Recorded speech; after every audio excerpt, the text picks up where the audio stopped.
It was a very normal day at home. Molly was at school that day, came home early, and she just said she didn't feel well. She had a pain in her back area.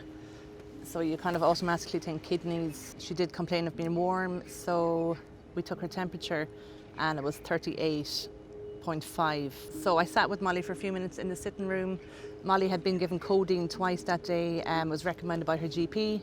When she was slightly sleepy, I put it down to the codeine. We did go to the Shannon Dock at 10 o'clock, which was 10 minutes away, checked all Molly's obs, the usual, and again, no alarm bells. We had two options, to go home or proceed on to Limerick. By the time we got to Limerick, Molly's temperature had gone up to 39 and she was more sleepy than she had been.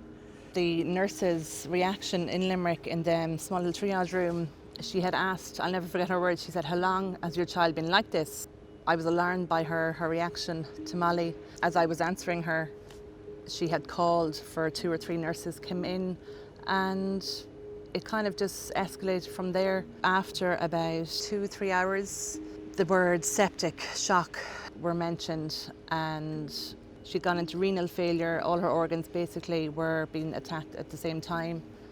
They had notified Temple Street in Dublin. So we arrived to Temple Street, and when we were taken into ICU, I find it strange even talking about it, you're automatically brought straight back to that night. We were told to prepare ourselves that she didn't have long. So every minute, every beep from every machine seemed like just a lifetime. And that's how the first 4 to 5 days went.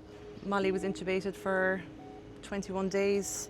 The two things she's left working very hard with on a daily basis is chronic lung condition, bronchiectasis, that she has been diagnosed with, and her ankles. In the midst of all this madness, Molly was growing. Because her body was in septic shock, her muscles, they went into spasm, then her muscles all broke down. She has 16 pins in each leg. Bandages have to be changed every day. Time consuming. There is the worry of infection. The fixators are due to come off in September, and there'll be intensive rehab for the foreseeable. So our message to families, parents, children out there, just don't take any chances. There were no huge warnings, so just don't wait.